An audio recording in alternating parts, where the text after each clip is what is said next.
Как-то барон Ротшильд на Дерибасовской подал нищему милостыню. «Господин барон, — сказал нищий, — ваш сын дает мне больше вдвое, чем вы».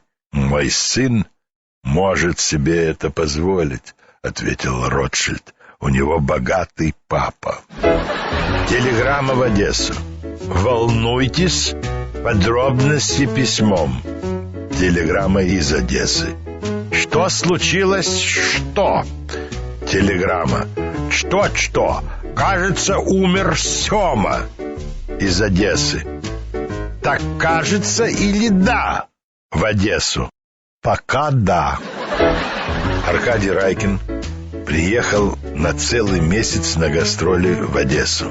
В первый же день приезда он заказал себе брюки у знаменитого на всю Одессу мужского портного Шапира. В течение месяца Шапира 8 раз вызывал великого комика на примерки.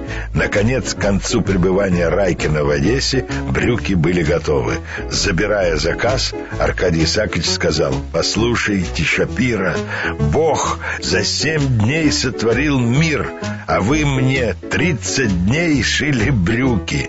На это портной ответил: «Вы посмотрите на этот мир и посмотрите на эти брюки».